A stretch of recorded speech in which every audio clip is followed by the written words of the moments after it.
A'udzu billahi minasyaitonir rajim. Bismillahirrahmanirrahim. Tabsiratan. Sebagai apa tabsiratan? Sebagai pelajaran. Wa dzikra, dan peringatan likulli 'abdin yang munibin, yang kembali. Munib itu kembali kepada Gusti Allah, sudah melalui perjalanan panjang, terus enek kecantole gak bener, terus akhirnya munib. Ya. Abdi munib itu yang sudah punya cerita masa lalu yang ya kalau kita boleh katakan suram atau tersesat di masa lalunya, terus munib itu adalah orang yang kembali. Manusia itu hidup di dunia pun juga umumnya seperti itu ya. Arek PAUD, TK sik diajari ambek gurune ya wis manut ae ya. SD juga separuh SD itu ya. Kelas bawah 1 2 3 itu cenderung masih manut. Tapi mulai kelas 4 5 6 itu sudah banyak terwarnai oleh teman. Paham? Lingkungan. 4 5 6 itu sudah mulai berbeda dengan dulu ketika di kelas bawah. Jadi trennya kalau di sekolah negeri ya SDN ya enggak ngerti ya. Pokoknya umumnya trennya anak kelas bawah itu masih relatif manut gitu karena merasa masih kecil. Ada seniornya. Tapi kalau dia sudah kelas atas 4 5 6 itu kecenderungannya sebagai senior. Ya, sebagai senior itu akhirnya punya kesewenang-wenangan di adik kelas. Terus sikapnya juga kepada guru sudah mulai berubah. Kena gak dikencengi tenanan ya. Guru wali kelas 4 5 6 itu kelas atas. Memang seperti itu kecenderungannya anaknya. Usia sesuai dengan usia.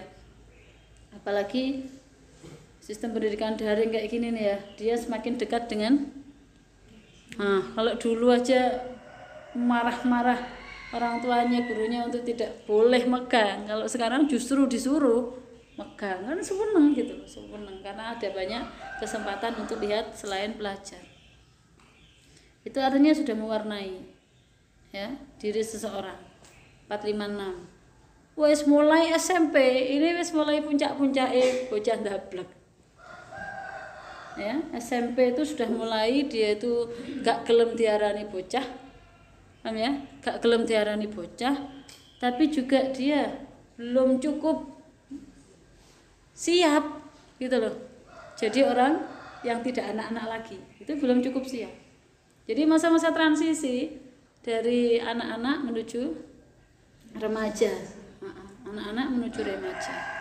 Nah, nanti remaja awal itu ya, remaja awal itu benar-benar masa-masa yang sangat membahayakan. Nah, bisa jadi seperti itu.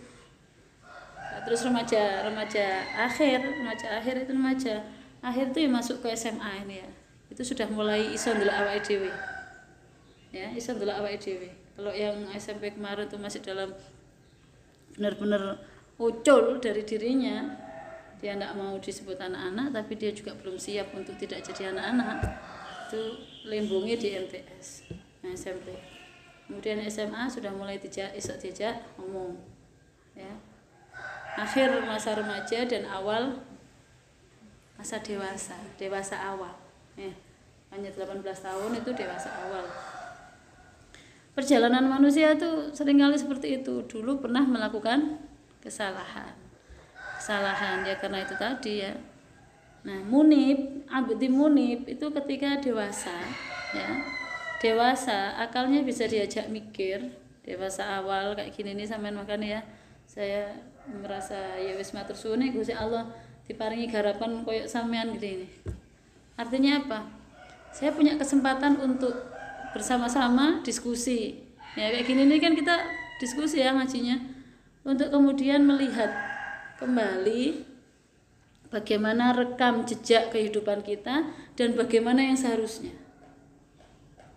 Paham ya?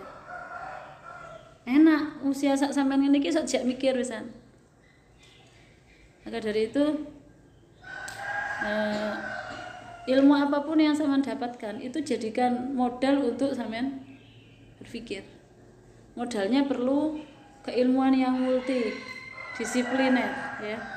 Jadi untuk bisa kembali menjadi hamba yang munib itu perlu banyak modal yang sampean harus kumpulkan ya, baik itu di sini maupun di sini. Jadi ya ilmu hal, ilmu banyak mengamati kemarin loh ya, li arbabil i'tibar kemarin tuh ya, ilmu mengamati. Lah ilmu mengamati itu enggak bondo mripat tok ya. Ilmu mengamati juga harus ada backingan keilmuan yang lain ya. Ilmu psikologi dibutuhkan untuk melihat sebuah efek dari kejiwaan. Ilmu psikologi nggak bisa lihat dalam, yang dilihat hanya luarannya. Luaran itu adalah sebagai efek dari apa yang dirasakan oleh jiwa. Jadi yang dikaji oleh psikologi adalah luarannya aja. Nah, terus ilmu yang dalam pun kita harus miliki. Ya Quran, ya hikam, itu adalah ilmu jiwa. Bagian dalam yang tidak tersentuh oleh ilmu psikologi. Ya, makanya. Pentingnya ilmu begitu. Jadi hanya dalam pengamatan, dalam i'tibar kita bisa lebih banyak mendapatkan makna di balik apa yang kita lihat. Kalau tidak punya bekal keilmuan, ya melihat saja, ya wes gitu aja lah. Kurang bisa memaknai atau mendapatkan ilmu dari apa yang kita amati, karena nggak punya backgroundnya. Nah, kayak kita ini ya, yang notabene bergelut di dunia keagamaan misalnya. Kalau kita lihat langit malam-malam gitu, yang kita lihat kan ya hanya kebesaran Allah, kan gitu ya, karena keilmuan yang mendasari kita. Tapi kalau saintis, ya seorang yang memiliki background keilmuan sains, kan akan berbeda melihat langit itu.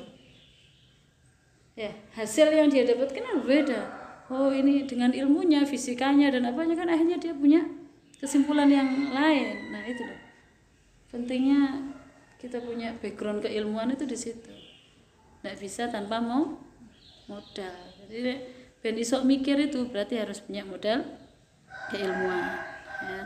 Nah, ternyata beneran langit, bumi dan segala seisinya dan segala kejadian yang terjadi itu benar-benar semuanya itu tabsyirotan, bisa menjadi pelajaran ya, wa dzikra dan peringatan.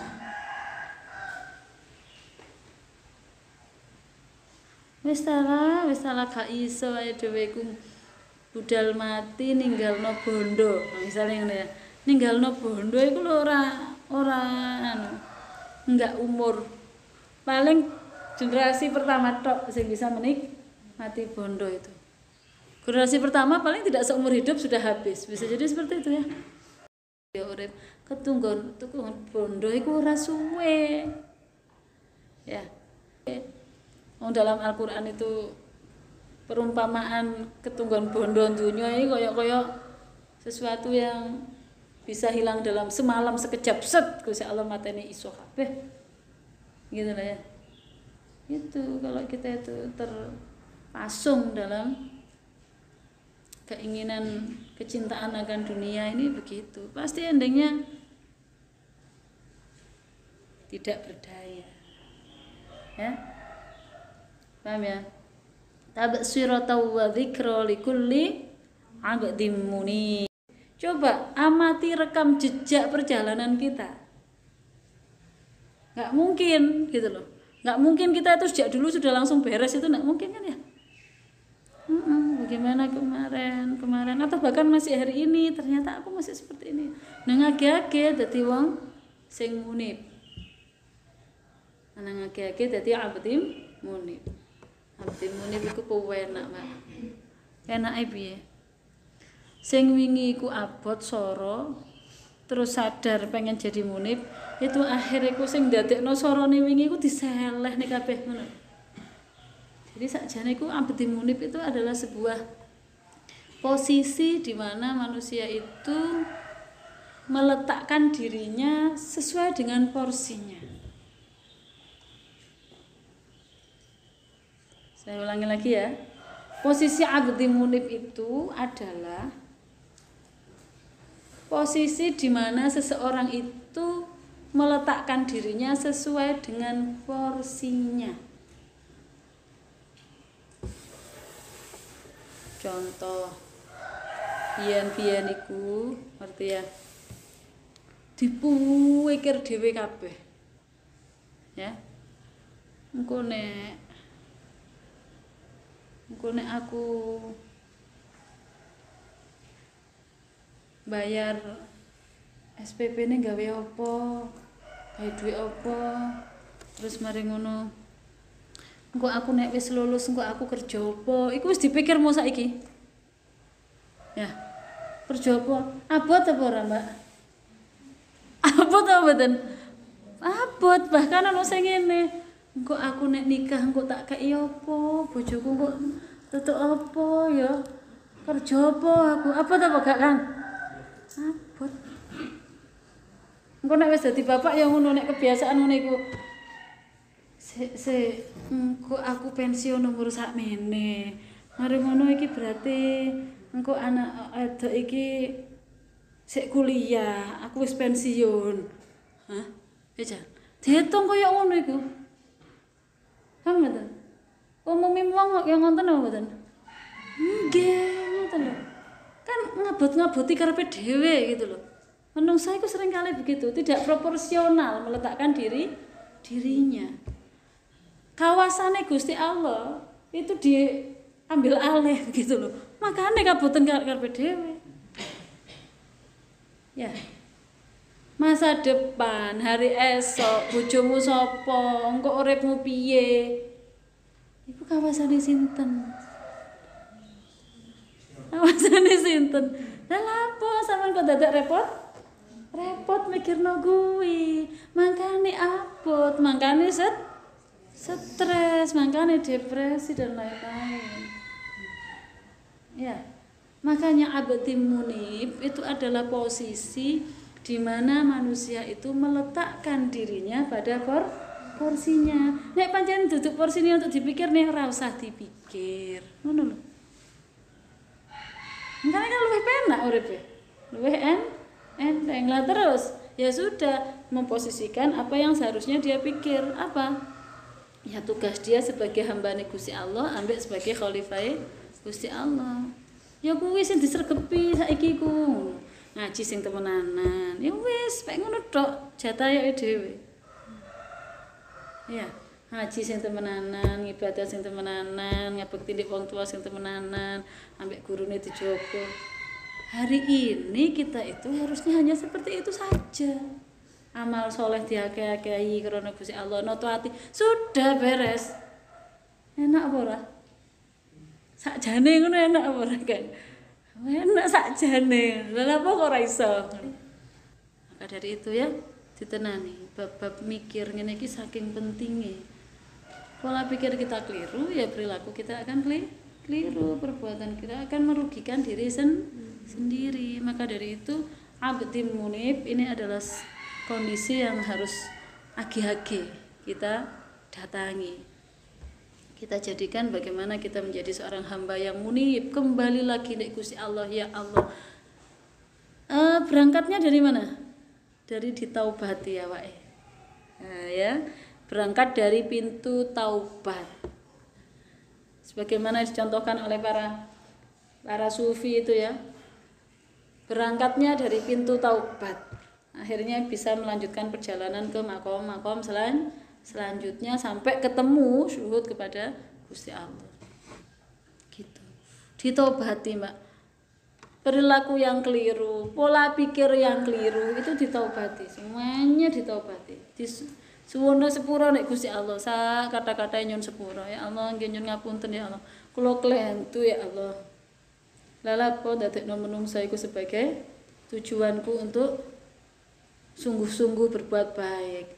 Apa? Kan akhirnya kepengen dilihat manusia toh. Kok ben aku iso setor umi nek aku wis duwe anak akeh, nek aku wis sugih, nek aku wis ndokku wis aku wis mapan uripku toto. Kan akhirnya jadi tujuan amal baiknya. Ora kleru ta. Nek durung iso, akhirnya gak gelem nyidek. Lah iku padha karo ngono sama dengannya. Menjadikan manusia sebagai tujuan dalam berbuat kebaikan. Masya Allah, aku tuh dibalik no temen nek Gusti Allah kabeh, nek Gusti Allah kabeh. Tujuan dalam kita berbuat baik, amal soleh, ngaji, ndonga, kabeh kudu ditujukan nek Gusti Allah tok. La syarikalah fi ibadatihi wala fi mulkihi. Itu makna dari asyhadu an la ilaha illallah. Dek mabadik fikih jilid 1 lho. Mabadik fikih paling dasar. Ya, di sana sudah langsung dijelaskan tauhid yang benar itu bagaimana. Ma makna asyhadu alla ilaha illallah?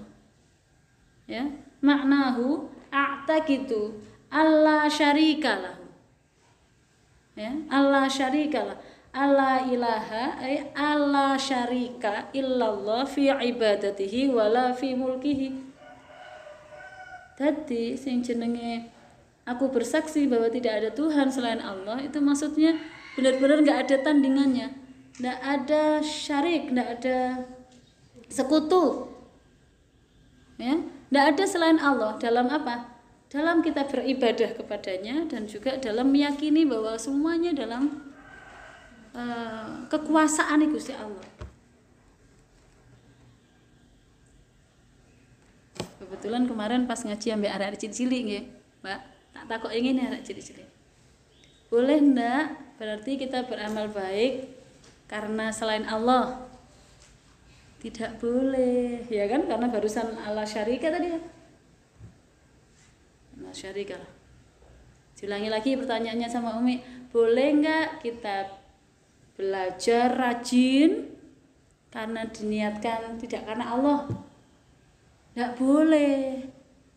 Pertanyaan yang nomor 2. Boleh enggak kita benar-benar mondok, rajin ngaji, rajin belajar karena untuk membahagiakan orang tua? Jawabannya adalah boleh. Loh, gimana? Barusan coba saya ulangi lagi. Boleh enggak kita beramal soleh, amal baik, ngaji yang rajin, belajar rajin karena selain Allah? Enggak boleh. Enggak. Terus boleh nggak kita belajar yang sungguh-sungguh untuk membahagiakan orang tua? Boleh. Paham? Ini ilmu tauhid itu di sini loh, Mbak. Apalagi muridnya cerdas pisan, kritis pisan. Si Faruk itu ya, kalau sama bisa dilihat di otaknya ini, dia sudah buku yang sudah dia makan mungkin lebih banyak daripada yang sama makan. Si Faruk itu sejak kecil lep gitu sama buku Terelia sak mene semalam selesai. Jadi di sininya tuh Masya Allah, hukuman terberat bagi dia adalah ketika tidak boleh baca. Itu dia sangat menderita.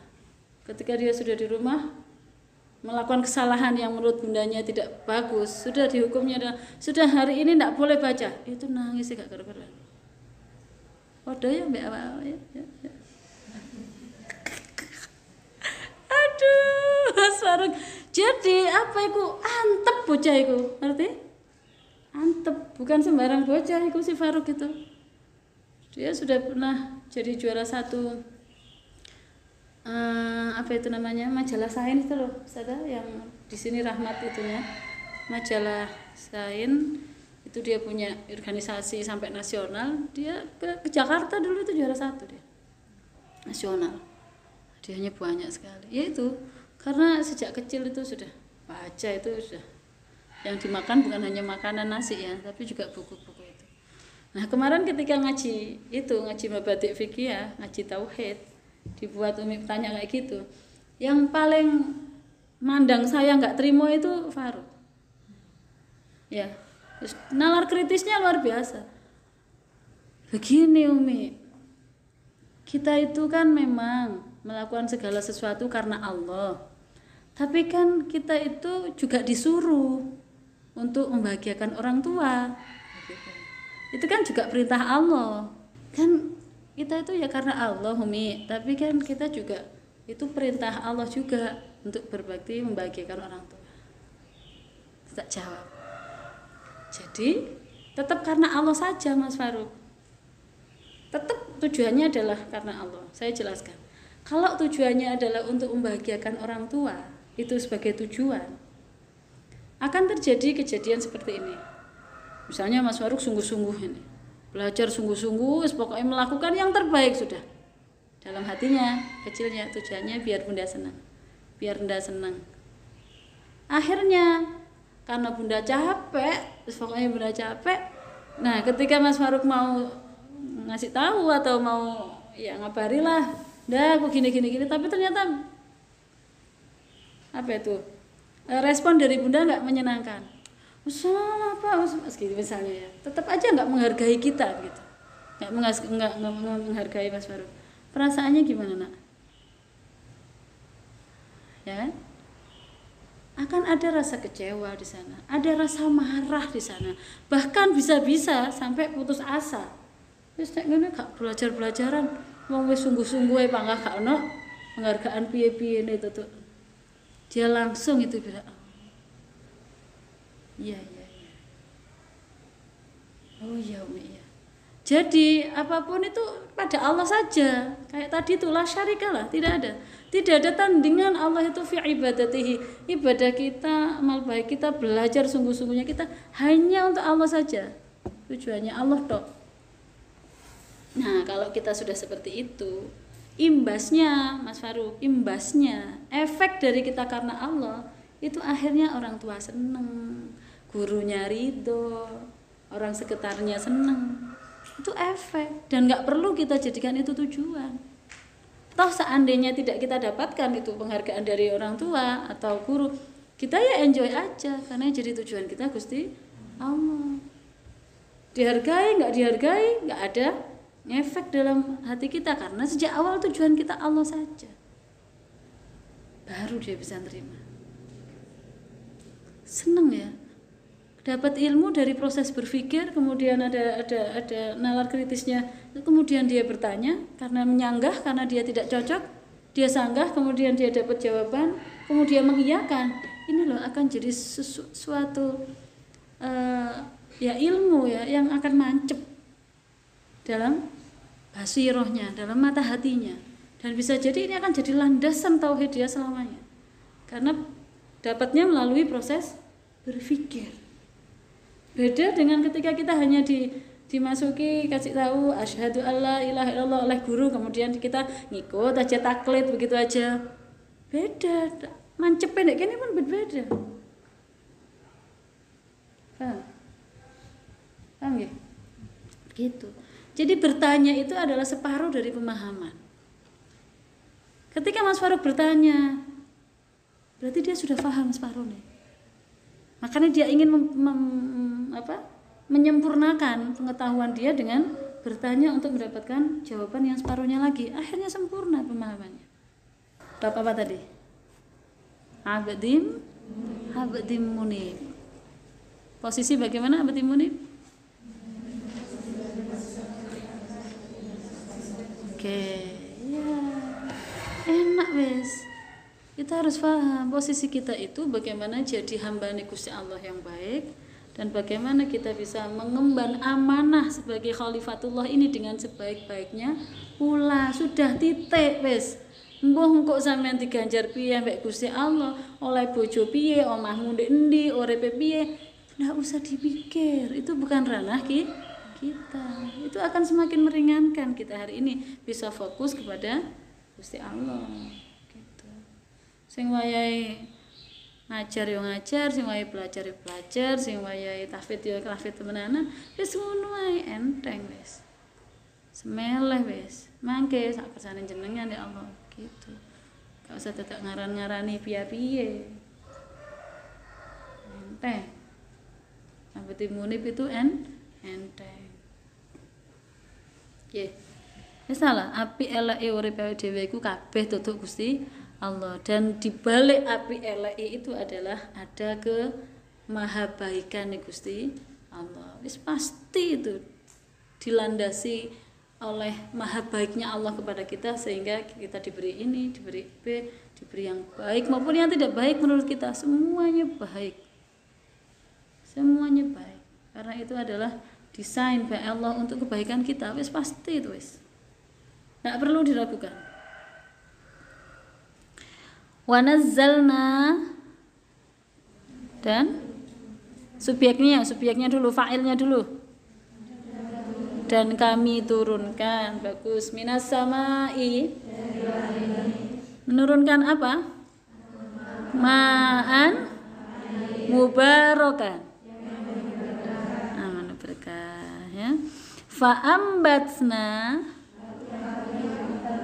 maka kami tumbuhkan bihi, dengannya air mubarakan tadi itu ya, ma'an mubarakan. Tumbuh apa? Jannatin, pohon-pohonan, tumbuh-tumbuhan, wahabbal hasid, dan biji-bijian yang bisa dipanen. Kurang apik piye to Gusti Allah ini gitu loh ya.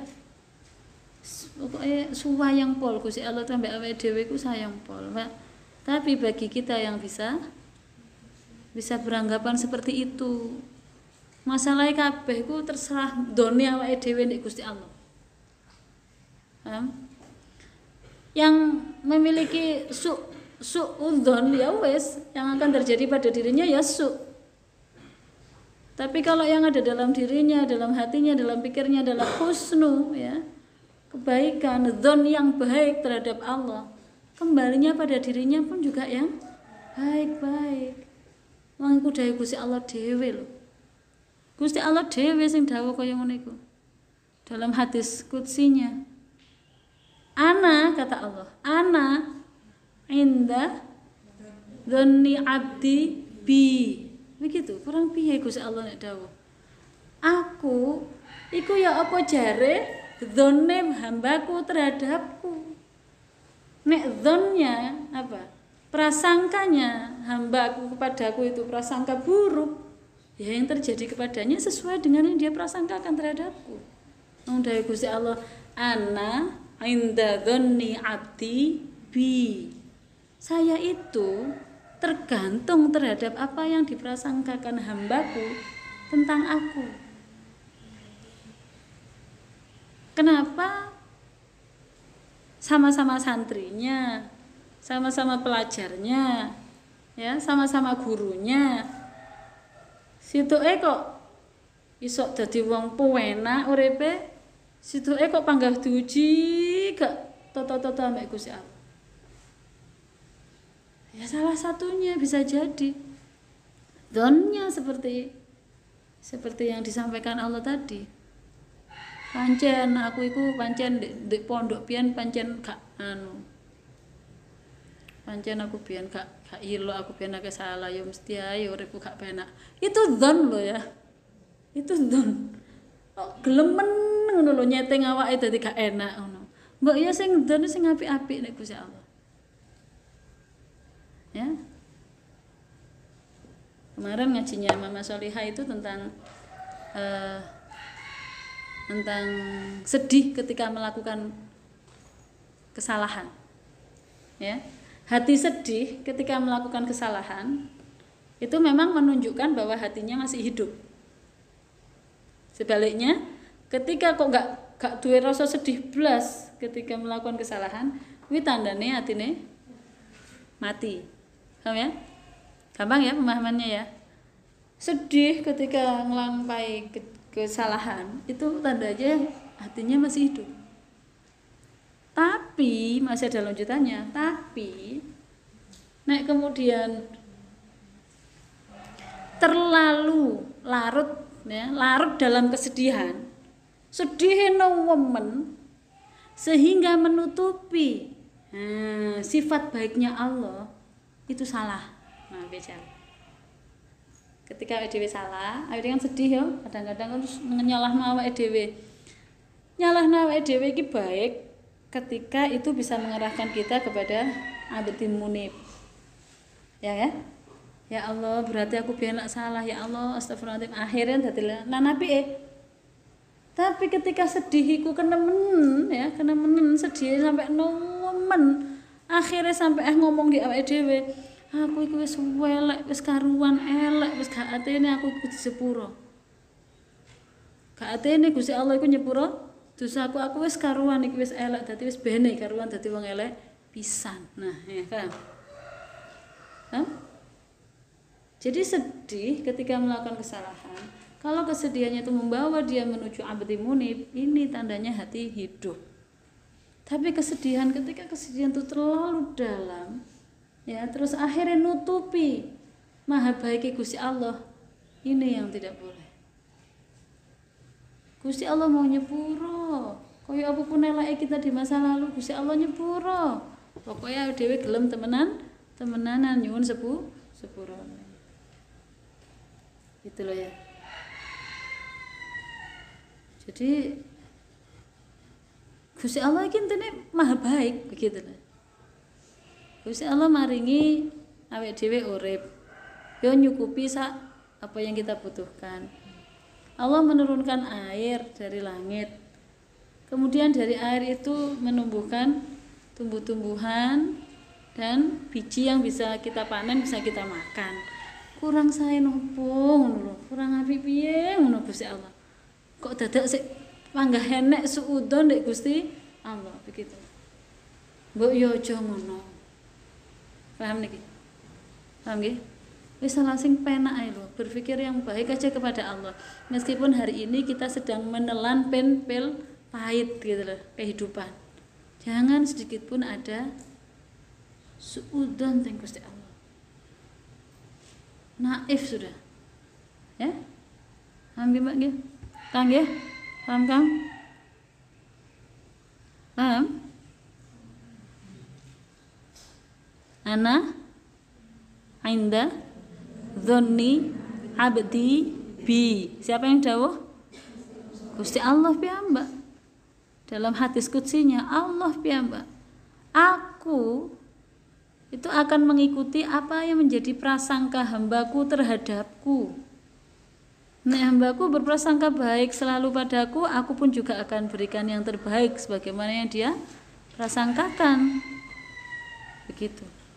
Dan sebaliknya, ketika yang tak berikan kepadanya adalah kebaikan tapi panggah dipandang aku salah hai, aku elek, ya yang terjadi adalah sebagaimana dia prasangkakan kejelekan tadi. Udahlah, hidup ini balik ya.